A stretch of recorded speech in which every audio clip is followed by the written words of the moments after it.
बोलो जयकारा बोल मेरे श्री गुरु महाराज की जय। वंदो चरण सरोज गुरु मुद मंगल आगार। जह सेवत नर होत हैं भवसागर से पार। गुरु जी के सुमिरन मात्र से नासत विघ्न अनंत। तासे सर्वारंभ में ध्यावत हैं सब संत। हजार महफिलें हों लाख मेले हों, पर जब तक खुद से न मिलो अकेले ही अकेले हो। अंधेरा वहाँ नहीं है जहाँ तन गरीब है, अंधेरा वहाँ है जहाँ मन गरीब है। सुमरन करते रहिए, ये निराशा नहीं बल्कि आशा और उम्मीद का मार्ग है। सतगुरु पर भरोसा रखिए और उनके बताए एक मार्ग पर चलते रहिए। सभी को अवश्य कामयाबी मिल जाएगी। ईश्वर टूटी हुई चीज़ों को फिर से सुंदर बना देते हैं। दुनिया से टूटे इंसान जब ईश्वर सतगुरु की शरण में आते हैं तो संवर जाते हैं, निखर जाते हैं। सतगुरु को, परमात्मा को, ईश्वर को छोड़कर दुनिया से जुड़ने वाले केवल बिखर जाते हैं, ईश्वर से जुड़ने वाले निखर जाते हैं। प्रभु भक्ति के जैसा आनंद दुनिया की किसी वस्तु में नहीं। गुरुमुख प्रेमियों, अक्सर संसार पर विस्मित हुआ इंसान, हम स्वयं संसार पर विस्मित होकर, संसार पर आश्रित होकर, भ्रमित होकर समझ बैठते हैं कि किसी ने मेरे लिए ये किया, किसी ने मेरे लिए कुछ ये इंतज़ाम किया, ये सिफारिश की, ये मदद की। कोई कितना कर सकेगा, कोई कितना दे सकेगा। अपनी सामर्थ्य से अधिक कोई नहीं दे सकता, अपनी ताकत से अधिक कोई कुछ मदद नहीं कर सकता, अपनी पहुंच से ऊपर कोई सिफारिश नहीं कर सकता। लेकिन सतगुरु का जो स्थान है, सतगुरु का जो रुतबा है, सतगुरु जो सिफारिश कर दें, सतगुरु जो सहारा दे दें, सतगुरु जो मदद करें, तो क्या नहीं कर सकते। जो चाहें हमारे जीवन में बदलाव कर सकते हैं। इतना कर सकते हैं कि हमारी 84 लाख योनियां मिटा सकते हैं। एक बार की एक सुंदर लीला है पंचम पातशाही गुरु महाराज जी के समय की, कि एक बार हमारे श्री गुरु महाराज जी ने विदेश में कृपा फरमाई और वहाँ एक किसी ऐसे शहर में पधारे, क्योंकि ऐसे अनेकों अवसर आते हैं कि जहाँ शुरू से शुरुआत भक्ति की, परमार्थ की हमारे सद्गुरु दीनदयाल महाराज जी समय समय पर करते रहे। एक वक्त ऐसा भी था जहाँ श्री आनंदपुर के स्थान पर भी केवल जंगल ही जंगल थे। हम जिस आश्रम में, जिस कुटिया में अपने शहर में जाया करते हैं, तो कोई वक्त ऐसा भी था कि वहाँ केवल जमीन या कोई खेत या कोई जंगल जैसा वातावरण था। ये सतगुरु की ही असीम कृपा हुई जो आज हम एक ऐसे सुंदर आलीशान आश्रम में बैठ कर के अपने श्री परमहंसों के दर्शन किया करते हैं। श्री आनंदपुर दरबार में समय समय पर पहुंच करके भक्ति और परमार्थ का आनंद प्राप्त किया करते हैं। ऐसे ही उस शहर में विदेश में जब श्री गुरु महाराज जी ने कृपा की, ये तो वही स्वयं जानते हैं कि कहाँ किसका किस वक़्त और किस प्रकार से उद्धार करना होता है, और एक ऐसी शुरुआत वहाँ कर देते हैं कि फिर इस दुनिया के रहते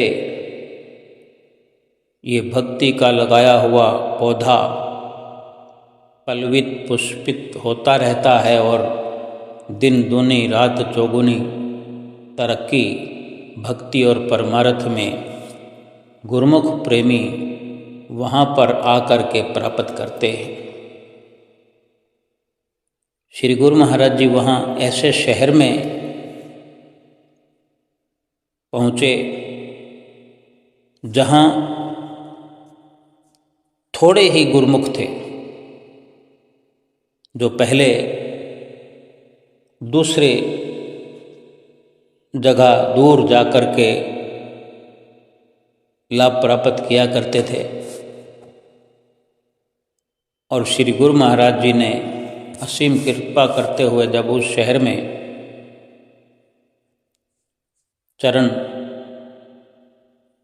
रखे तो बेशक थोड़े ही गुरुमुख थे, लेकिन थे तो सही। उन्हीं थोड़े से गुरुमुख प्रेमियों में भी एक भगत जी ने श्री गुरु महाराज जी के साथ में आए हुए आदरणीय महात्मा जी से कहा, पूछा, सलाह मशवरा किया कि महात्मा जी, मैं चाहता हूँ कि श्री गुरु महाराज जी एक बार मेरे घर पर कृपा करें। महात्मा जी ने फिर श्री गुरु महाराज जी से विनती की कि ये भगत जी इस प्रकार विनती कर रहे हैं। तो फिर स्वामी जी ने उनकी विनती को स्वीकार कर लिया और इस प्रकार उस भगत जी ने स्वामी जी को, श्री सद्गुरुदेव महाराज जी को, पंचम पातशाही जी को अपने घर बुला लिया। लेकिन फिर महात्मा जी को एक तरफ ले जाकर फिर पूछने लगे, क्योंकि अपने भीतर वो जो महसूस कर रहे थे, एक डरे सहमे हुए कि ये सब कैसे होगा। पहले तो ये विचार होता है हर किसी का कि श्री गुरु महाराज जी को कैसे आमंत्रित किया जाए, क्या ये मुमकिन है, ये होगा कि नहीं होगा। लेकिन ये असीम कृपा हो गई तो फिर ये चिंता शुरू हो गई कि ये कैसे मैं कर पाऊंगा। तो जो परमात्मा स्वयं अपने प्रेमियों को ये प्रेरणा देते हैं, प्रेरणा देकर ही उनसे कहलवाते हैं, अपने घर बुलवाते हैं, वही सद्गुरुदेव महाराज जी सारे इंतजामात भी करते हैं। ये सारी लीला श्री गुरु महाराज जी अपने प्रेमियों के साथ किया करते हैं।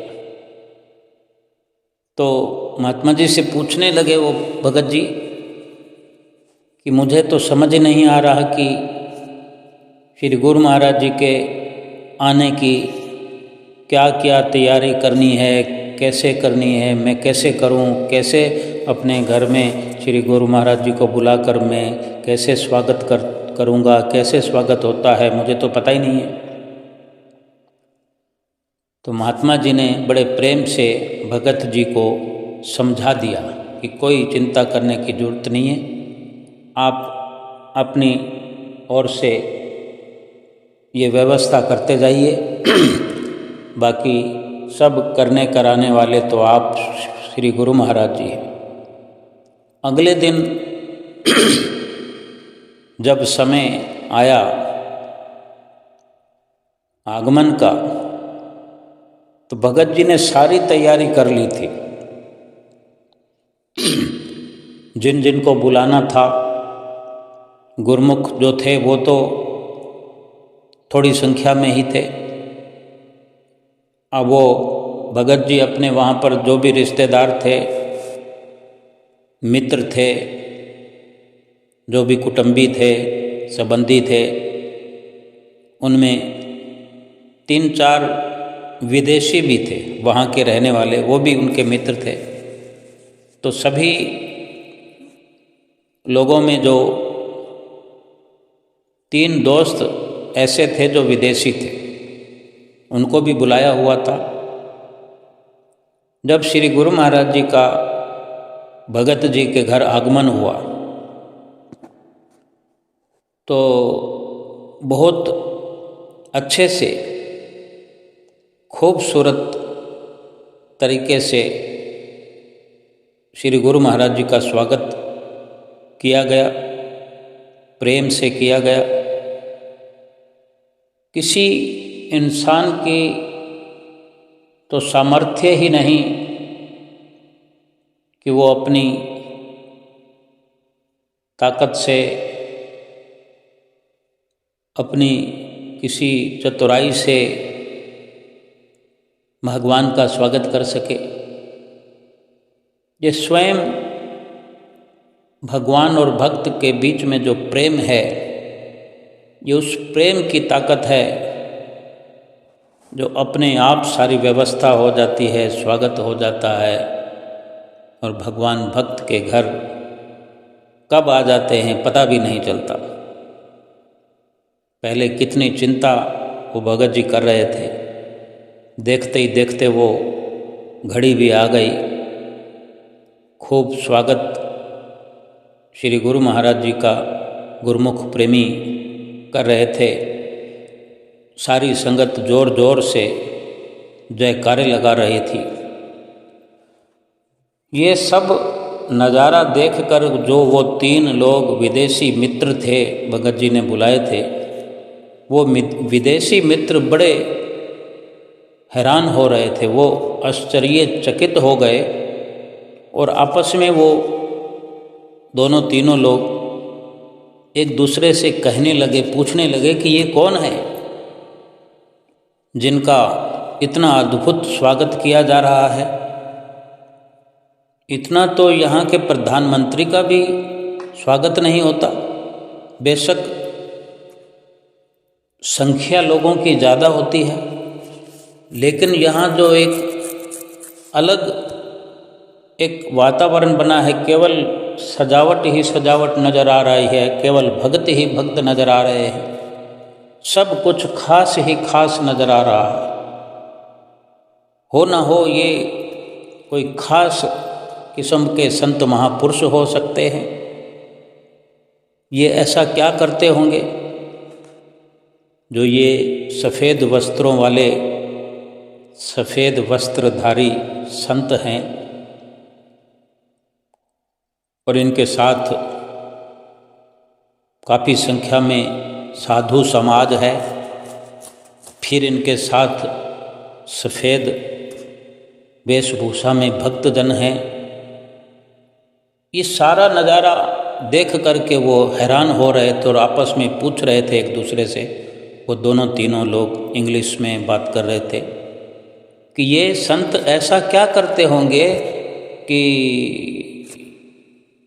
इतना मान सम्मान हो रहा है। तो उन्होंने उन भगत जी से कुछ पूछ लिया कि ये ऐसा क्या करते हैं जो आप इतना इनका मान सम्मान कर रहे हो। अब वो विदेशी नागरिक भक्तों से पूछ रहे हैं, भगत जी से पूछ रहे हैं, लेकिन गुरु महाराज जी तो अंतर्यामी हैं, वो सब जानते हैं कब किसका उद्धार करना है। वो घड़ी आती है तो ये भी लीला गुरु महाराज जी की ही होती है। गुरु महाराज जी ने सब जान लिया, घट घट की जानने वाले, सब कुछ जानकर उनके दिल की वेदना को समझकर गुरु महाराज जी ने उन विदेशी मित्रों को अपने पास बुलाया। जब पास बुलाया तो उनकी जिज्ञासा जो थी,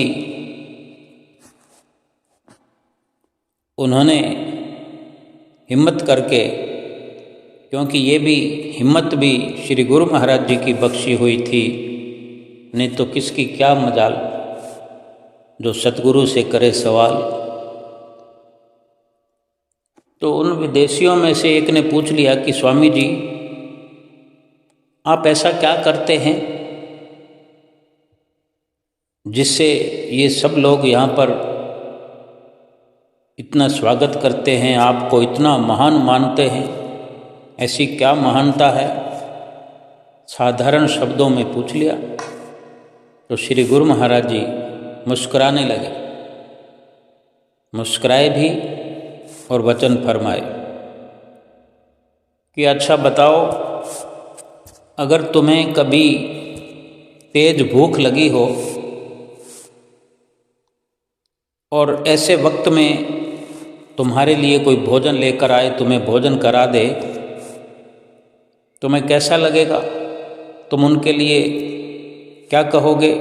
तो वो विदेशी कहता है कि मैं उसका बहुत बहुत धन्यवाद करूंगा कि मुझे भूख लगने पर मेरी कोई भूख मिटाने के लिए कोई मेरे इंतज़ाम करे। मैं बहुत उसका एहसान मानूंगा, उसके एहसान को याद रखूंगा। तब श्री गुरु महाराज जी फिर वचन करने लगे, कहने लगे, अच्छा ठीक है, अगर तुम्हारे पास कोई ऐसा वक्त आए कि तुम्हारे पास कपड़े ना हो या बहुत ठंड पड़ रही हो और ठंड का इंतज़ाम ना हो, ठिठुरन हो रही हो, और तुम्हें उस वक़्त तुम्हारे ख़यालात के अनुसार कोई कपड़ों का इंतज़ाम कर दे, तुम्हारी ठिठुरन मिटा दे, तो तुम क्या करोगे? तुम्हें कैसा लगेगा?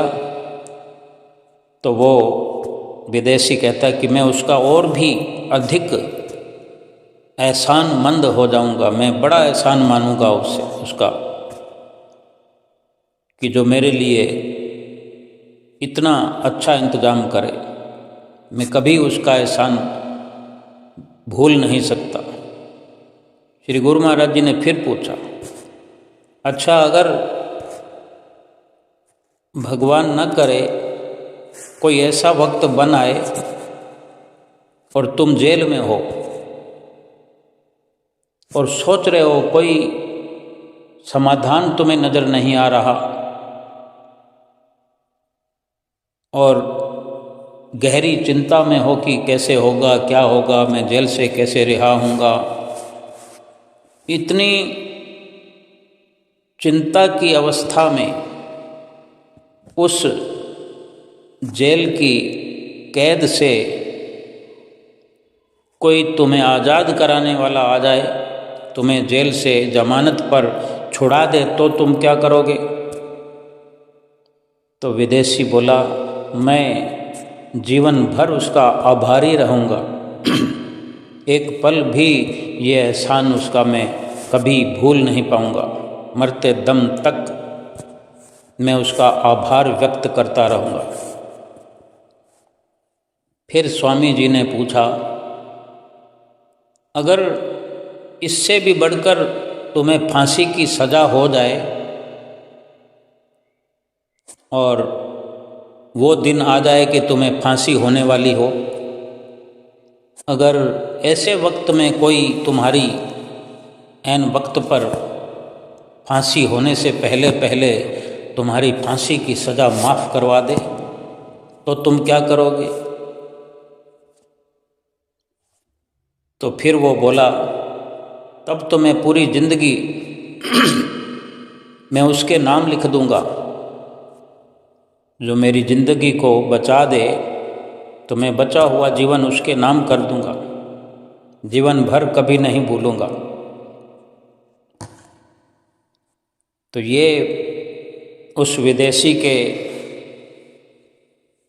कहने पर श्री गुरु महाराज जी ने वचन फरमाए कि जो जो उन्होंने कहा विदेशी ने, तो गुरु महाराज जी ने फिर से वो दोहराया कि अगर तुम्हें एक दिन का भोजन मिल जाए,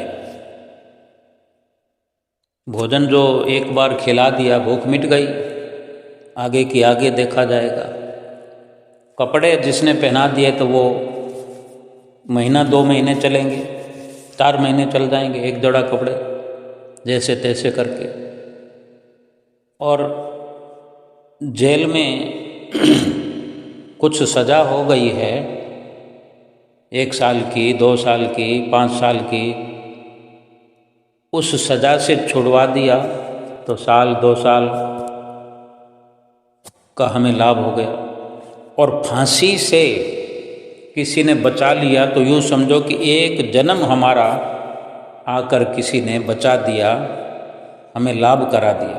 फांसी की सज़ा टलने पर हमें एक जन्म उसकी वजह से मिल गया। अब आप लोगों ने ये पूछा कि हम क्या करने वाले हैं। जो गुरुमुख हमारी आज्ञा और आदेशों पर, नियमों की पालना पर रोज रोज चलता है, हमारी आज्ञा पर नित्य प्रति चलता है, हम उसका ना एक दिन, ना एक साल, ना एक जन्म, बल्कि 84 लाख योनियों का बंधन काट देते हैं। हम उसका जन्म मरण का चक्कर समाप्त कर देते हैं। गुरुमुख प्रेमियों,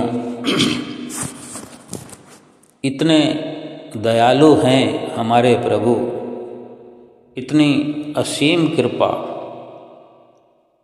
बेशक ये लीलाएं हम सुनते हैं, पढ़ते हैं, देखते भी हैं, हमारे साथ भी होती है, लेकिन इन सतगुरु की जो मेहरबानियाँ हैं, उनकी जो कृपाएं हैं, शब्दों में व्यक्त ही नहीं किया जा सकता। हम शब्दों में उनका गुणगान पूरा कर ही नहीं सकते। इस संसार में कोई हमारी क्या मदद करेगा?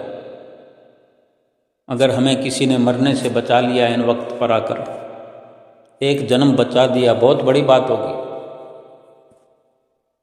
ऐसा होता नहीं है, मान लिया जाए। अब हमारे कोई 50 साल में कोई ऐसी घटना, दुर्घटना में कोई हमें बचा ले तो 10-20 साल हमारे जीवन के बाकी पड़े हों तो हम मान सकते हैं, मान लिया जाए कि ये जन्म हमें उसकी वजह से बख्शिश में मिल गया। किसी ने रोटी खिला दी, एक वक्त की रोटी खिला दी, तो मान लेते हैं कि एक दिन भूखा मरने से हमें बचा लिया। कपड़े दे दिए तो हमें इज्जत हमारी हो गई कि वो कपड़े एक जोड़ी, महीना 2 महीना। अब इनको अगर बढ़ा भी लिया जाए कि किसी ने एक दिन नहीं, 2 दिन, 4 दिन, या कोई ऐसा भी हो कि जीवन भर हमें खिलाता रहे। बड़ी से बड़ी बात तो इस जीवन की है, अगले जीवन के लिए तो कोई कुछ नहीं कर सकता। और ये जितना भी प्रयास कोई कर सकता है, जिसने किया हो या कोई करेगा, हम जिसके आश्रित हों, जिससे उम्मीद लगाते हों, जिस पर भरोसा करते हों, इस जीवन से बढ़कर तो कुछ नहीं। और वो भी इस जीवन में भी जो उसने किया या करेगा या कर रहा है, वो सब शरीर के लिए कर रहा है। भूख शरीर को लगती है, कपड़े शरीर को चाहिए, फांसी शरीर को होने वाली है। जेल से रिहा कराया, 1-2 साल की रिहाई कराई तो ये शरीर पड़ा था जेल में। लेकिन जो सतगुरु करने वाले हैं, कर रहे हैं, कर सकते हैं, ना जाने कब से करते आए, कितने जन्मों से करते आए हैं, वो इस जन्म के लिए भी नहीं, ना केवल खाने की बात, ना पहनने की, न शरीर के सजा की, ना कोई फांसी की, जन्म जन्मांतरों तक की रिहाई, आज़ादी। और ये आज़ादी इस शरीर की नहीं, 84 लाख योनियों के बंधन से छुड़ाना, ये आत्मिक मिशन है, सतगुरु की ओर से चलाया हुआ, कि आत्मा को आज़ाद कर रहे हैं, आत्मा को रिहाई दिला रहे हैं, आत्मा को भोजन करा रहे हैं, आत्मा को सजा से बचा रहे हैं, आत्मा को दुखी होने से छुड़ा रहे हैं। जो हमें रात और दिन सतगुरु नाम का पाठ पढ़ाते हैं, भक्ति और परमार्थ की राह पर चलाते हैं, ये सब आत्मा के लिए, सतगुरु का मिशन ही यही है जो चला रहे हैं, चलाने के लिए आए हैं। कि ये जीव जो है 84 लाख योनियों के बंधन से तभी आज़ाद हो सकता है जब आत्मा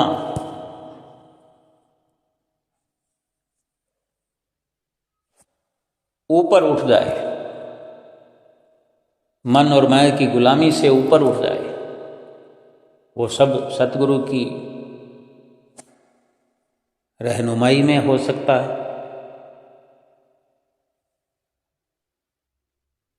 हम बार बार सत्संग में बैठकर भी बार बार भूलने का गुनाह कर बैठते हैं, बार बार भूल जाते हैं और संसार के आश्रित हो जाते हैं। कोई अपने रिश्तेदारों के आश्रित है, बड़ा मान करता है कि मेरे रिश्तेदार बड़े तकड़े हैं, कोई ऑफिसर है, कोई पुलिस महकमे में, कोई इनकम टैक्स में है, कोई बड़ा डॉक्टर है, कोई बड़ा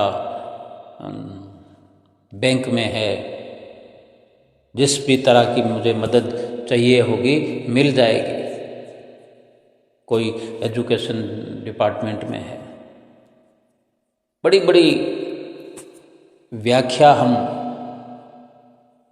करने बैठ जाते हैं, मेरा वो है, मेरा ये है। गुरुमुख प्रेमियों, इस जीवन से बढ़कर, इस जीवन की रफ्तार से बढ़कर तो कोई भी मदद करने वाला इस दुनिया में नहीं है। और जितना हम सोचते हैं उतना भी कोई कर पाएगा कि नहीं, कि केवल भ्रम पाल बैठे हैं। आज देखो कहाँ हमारी मदद की हम ये इतनी बड़ी बड़ी उम्मीदें रखते हैं। हमें आगे बढ़ता हुआ कोई देखना भी नहीं चाहता। आगे बढ़ाने की तो दूर, उल्टा अड़ंगे लगाने वाले ही हमारे अपने लोग होते हैं। अधिक दूर वालों को क्या पड़ी है, हर किसी को अपने से फुर्सत नहीं है। जो कोई मित्र है, जो कोई पहचान करने वाला है, जो साथ उठने बैठने वाला है, उन्हीं को ही कहीं ना कहीं लगता है कि ये आगे निकल गया तो हमें कौन पूछेगा। भाव कहने का है कि ये भ्रम हमें 84 लाख योनियों में ही ले जाने वाला है। क्योंकि ये भ्रम जब तक रहेगा हम सतगुरु पे भरोसा नहीं कर सकते। क्योंकि दुनिया से टूटे इंसान जब सतगुरु की शरण में आते हैं तो संवर जाते हैं, निखर जाते हैं। दुनिया से जुड़े रहने वाले तो बिखर जाते हैं।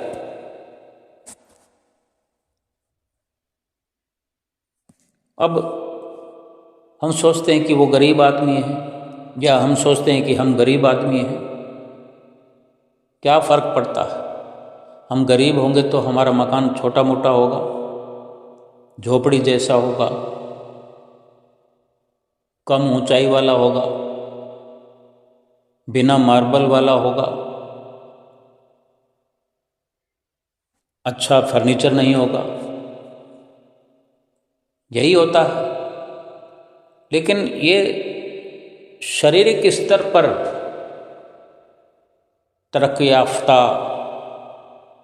या गिरा हुआ गरीब, इसीलिए फरमाया कि अंधेरा वहाँ नहीं है जहाँ शरीर गरीब है, अंधेरा वहाँ है जहाँ मन गरीब है।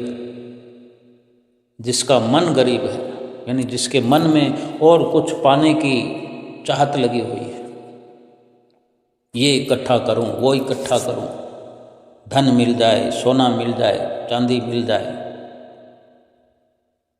वो फिर चाहे महलों में रहता हो, अच्छी अच्छी उस घर के अंदर सजावटें हों, अलमारियां हों, अलमारियों में सोना हो, सजावट हो, लॉकरों में गड्डियां रखी हो, घर की सेफ में, घर की अलमारियों में नोटों के बंडल पड़े हों, लेकिन अपने भीतर क्या चलता है? और मिल जाए। लेकिन कोई अपने आप को पूछता नहीं है कि और क्या करना है। पहले से ही इतना कुछ रखा हुआ है, उसका क्या किया जो अब और प्राप्त करके करना है? विचार इसलिए करना है कि इन्हीं सब होड़ में, इसी होड़ में जो कुछ भूल गया है,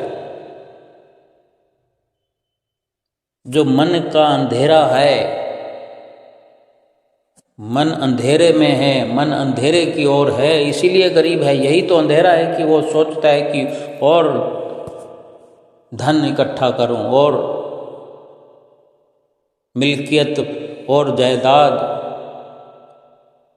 और रिश्तेदार, और मित्र दोस्त बनाऊं, यानी और कुछ और कुछ और। ये अंधेरे की गरीबी है। और इसी के उलट अगर कोई शरीर से, तन से, दिखने में, बाहर की शानो शौकत में, सजावट में कोई गरीब दिखता है, लेकिन उसके मन में अगर रोशनी है, कोई रोशनी का मीनार जलता है, तो उसे ठीक ठीक समझ में आता है, दिखाई देता है। उसकी अंदर की दुनिया रोशन है, उसके अंदर ज्ञान का प्रकाश है। वो जानता है कि ये धन पदार्थ जितना मिल गया है, मेरे मुकद्दर का तो मुझे मिल गया है। इनके पीछे भागने का क्या काम है और क्या होगा? समय जाया होना है। अपने आप जो ईश्वर ने दे दिया मुकद्दर के अनुसार, वो तो ठीक है, जितना भी मिल जाए। अगर कोई महल भी मिल जाए तो क्या फर्क पड़ता है? लेकिन मन से, अपनी आत्मा से हमें खबरदार रहने की जरूरत है। महापुरुषों ने फरमा दिया है कि इंसान जो है रोज महफिलें सजाना चाहता है। किसी हम शादी में चले जाएं, जहाँ पर सैकड़ों लोग होते हैं, हजारों भी होते हैं, बड़े बड़े एक महफिल सजी होती है, सूटेड बूटेड लोग, गले में सोना, हाथों में सोना पहने हुए, शान शौकत के तहत दिखावे में एक दूसरे से मिल रहे हैं। वहीं कोई कम शान शौकत वाला, उनकी बराबरी में नहीं टिकने वाला, उनको देखकर दूर से ही अगर आमंत्रित कर लिया गया है तो दूर से ही हाथ जोड़ के सलाम ठोक कर निकल जाते हैं। उनके नज़दीक भी आने की हिम्मत नहीं रखते। लेकिन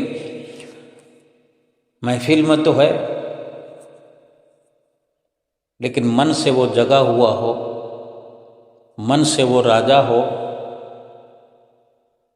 मन से वो शहंशाह हो,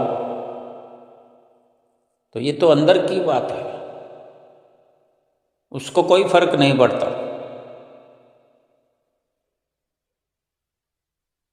अब देखने में यही सब आता है कि ये महफिल सजी है, एक दूसरे को सब मिल रहे हैं, कोई गले मिल रहा है, कोई उछल उछल के हंस हंस के, कोई हाथ मिला रहा है, कोई हाथ जोड़ के मिल रहा है। महापुरुष फरमाते हैं, हजारों महफिलें हों, लाखों ऐसे मेले लगे हों, लेकिन एक बात का ध्यान रखो, जब तक अपने आप से नहीं मिलोगे, अपने भीतर की महफिल नहीं सजाओगे, तुम हजारों में, हजारों लाखों में खड़े हुए भी तुम अकेले ही हो। कहीं कोई सोचता हो कि मैं हजारों में, ऐसे गरीब भगवान के सदगुरु के सेवक बहुत होते हैं,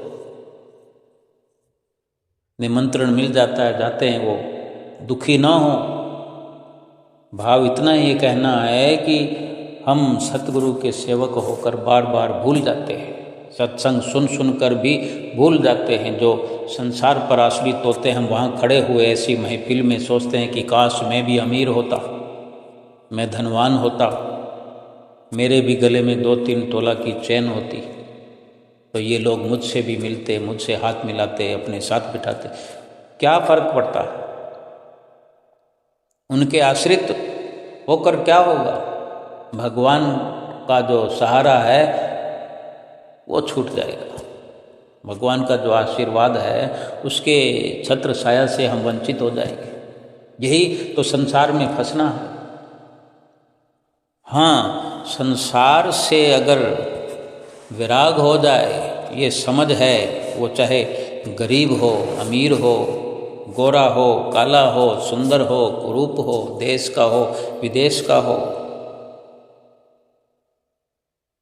जिसके मन में, जिसके आत्मा में श्रद्धा है सतगुरु के प्रति, जिसका विश्वास है, जो सतगुरु के आश्रित है, परमपिता परमेश्वर पर भरोसा है, वो संसार से हर पल हर कदम वैराग धारण करते हुए सतगुरु की नज़दीकी में ही रहता है।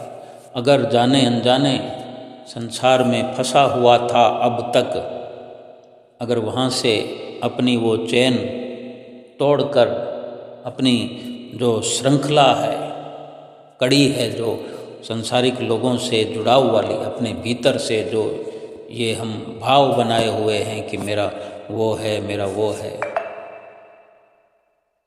वो अगर भीतर से वो ख्याल कच्चा करके, ख्याल तोड़ करके, इस श्रृंखला को तोड़कर जो सतगुरु की शरण में मुकम्मल आ जाए,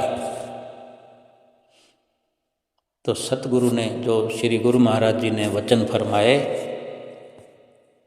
कि हम वो करते हैं जो संसार में कोई और कहाँ कर सकता, ये तो हम भी जानते हैं।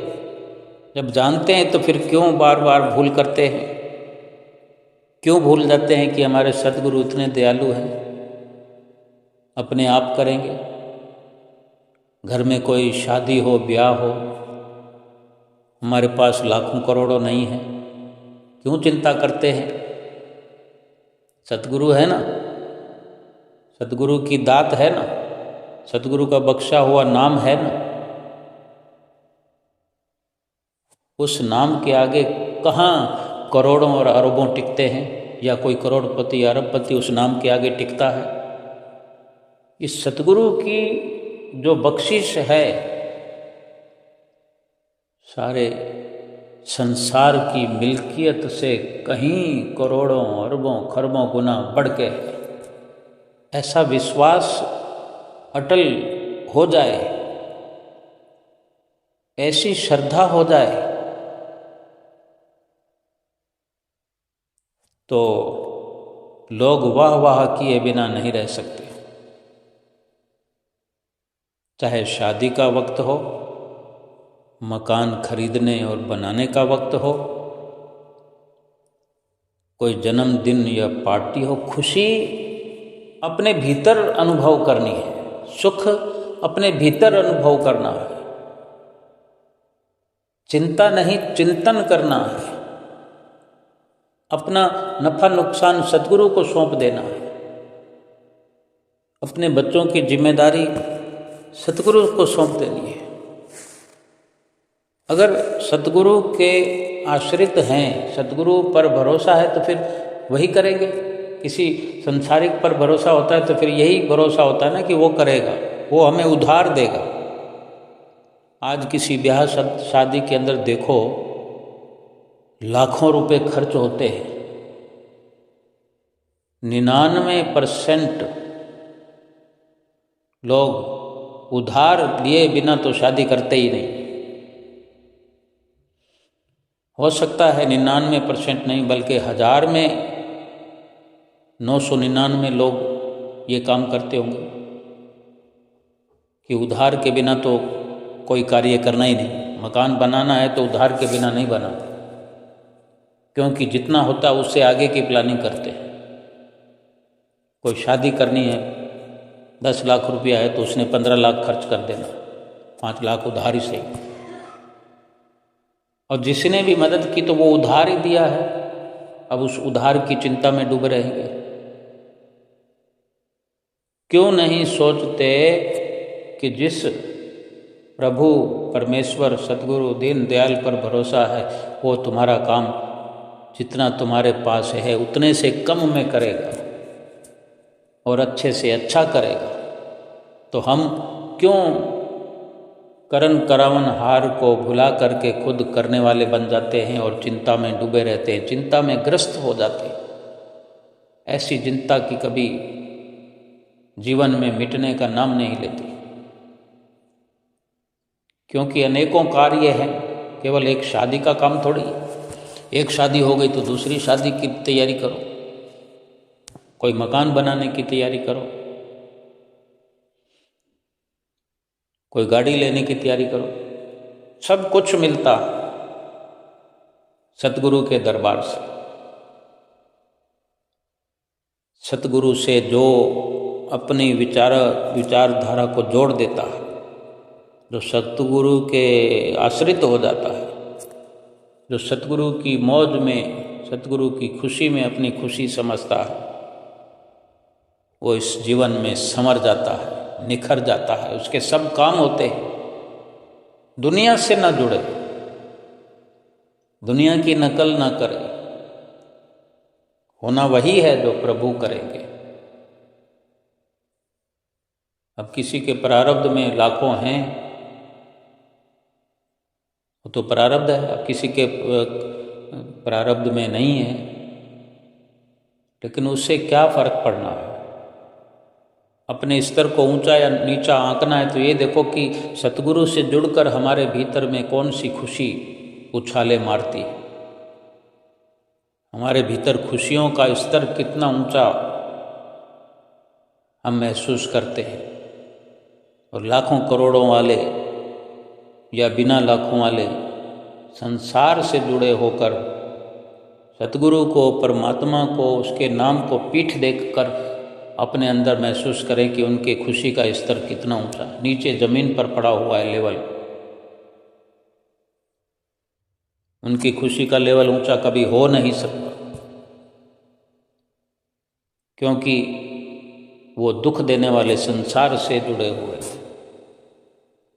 तो असर वही आएगा, जहाँ हम जुड़ते हैं वहीं का असर आता है। ठंड में अगर ठंड मिटानी है तो गर्म कपड़ों को पहनना पड़ेगा, हीटर के पास बैठना पड़ेगा, कोई अंगीठी जलाकर बैठना पड़ेगा। अगर कहीं नहर के पास जाकर बैठेंगे या गीली जगह पर जाकर बैठेंगे या बिना ठंड वाले कपड़े पहनेंगे या पंखा चला लेंगे तो परेशानी तो बढ़ेगी।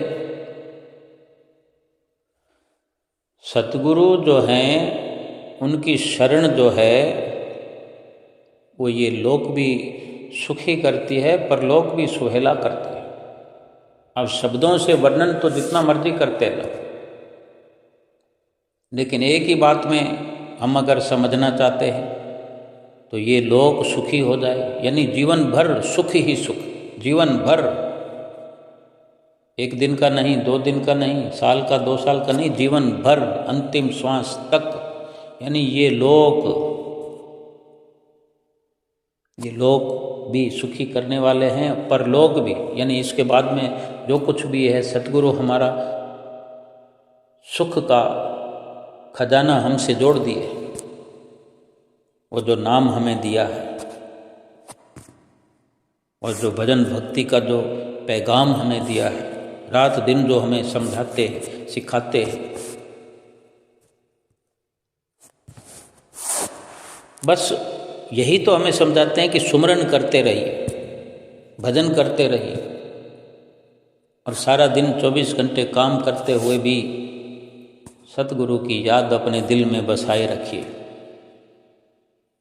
अपने आप से मिलने का ये एक पैगाम हमें सतगुरु देते हैं। अपने आप से मिलो, अपने आप में रहो, अपने आप को बेहतर बनाओ। यानी जो शरीर का मालिक है आत्मा,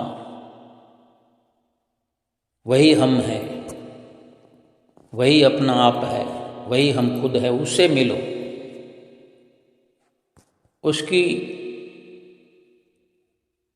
पूछताछ करनी है, हालचाल देखना है, पूछना है कि आत्मा की दशा क्या है, आत्मा कहाँ है, आत्मा कहाँ होनी चाहिए, वो अपने घर में है कि बेघर हुई है। इस शरीर में जन्म लेकर के आना भी यही दर्शाता है कि आत्मा परमात्मा से बिछड़ गई है। और अब शरीर में, अगर मनुष्य शरीर में है तो जीव देखे, अपनी आत्मा से मिले, आत्मा की पहचान करे कि वो कहाँ है। वहाँ नहीं है जहाँ शरीर में भी, जहाँ आत्मा का जो ठिकाना है वह नहीं है, नीचे गिरी हुई है, नीचे गिरी पड़ी है। इस शरीर के अंदर यही पुरुषार्थ करने के लिए सतगुरु हमारे जीवन में आए हैं। सतगुरु ने हमें अपनी शरण में लिया है, ये समझाना चाहता है कि आत्मा को अपने ठिकाने पर ऊपर ले जाओ। उसी के लिए ये नाम की बख्शिश की है, सुमरन करने के लिए, भजन करने के लिए रात और दिन चेतावनी देते हैं, याद कराते हैं। इस शरीर में अगर आत्मा को सफ़र करवाते हुए भजन सुमरन के जरिए सूरत और शब्द को जोड़ करके श्वास श्वास सुमरन करते हुए आत्मा जो अपने ठिकाने से नीचे उतर आई है, अपने आत्मा को अपने ठिकाने पर ले जा करके रात और दिन सतगुरु के दिए हुए नाम का सुमरन भजन करके हर वक़्त अपना चित्त भजन में, सुमरन में लगा करके सतगुरु का ध्यान करते हुए, सतगुरु को जो हमने चुना है कि हमने अपना लोक और परलोक सुहेला करना है, आत्मा को 84 लाख योनियों से आज़ाद करना है, तो फिर सतगुरु ने जो हमें शब्द बख्शिश किया है उसको हर वक़्त अपनी सुरती को शब्द में जोड़ करके श्वास श्वास सुमरन करते हुए, भजन करते हुए, क्या अंदर क्या बाहर, बाहर भी सत्संग की विचारधारा रखें, जुबान से गुणगान करें, आँखों से सतगुरु का दीदार करें, आरती पूजा करें, सेवा करें, और भीतर ही भीतर अपनी सुरती को ले जा कर के, बाहर से सुरती को समेट करके, मन को, अपने ध्यान को बाहर से समेट करके अपने भीतर भजन सुमरन करते हुए, श्वास श्वास सुमरन करते हुए, ये सफल प्रयास मनुष्य जीवन में ही हो सकता है। और ये न किया, बार बार सद्गुरु से ध्यान हटकर अगर संसार से जुड़ता रहा, शब्द से हट करके, सुमरन से, भजन से हट करके अगर संसार और संसार की उपलब्धियों से जुड़ता रहा, तो फिर ये सफलता मनुष्य जीवन की हमें नहीं मिलेगी। मनुष्य जीवन असफल हो जाएगा। फिर से अगले जन्मों में क्या पता क्या होगा, फिर कितना दुख उठाना पड़ेगा। लेकिन ये गनीमत अवसर जो मिला है, इसकी कदर करते हुए, इसकी कदर यही है कि सतगुरु के वचनों पर श्वास श्वास अमल करना है, बिल्कुल भी गफलत न करते हुए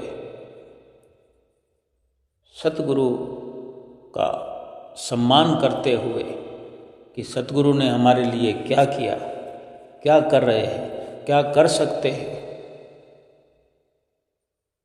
पूरा पूरा उनके वचनों की तामील करते हुए, उनकी आज्ञा और मौज में चलते हुए अपने आप को संसार में रहकर संवारना है, निखारना है, और ये लोक सुखी और परलोक सुहेला करना है। इसी में सतगुरु की प्रसन्नता है, इसी में परमात्मा की, जिसने ये मनुष्य जन्म दिया, उनकी प्रसन्नता है। उनके सन्मुख जाके खड़े होना है, आंखें ऊंची करके, मुंह ऊंचा करके इस जीवन को सफल करना है। बोलो जयकारा बोल मेरे श्री गुरु महाराज की जय।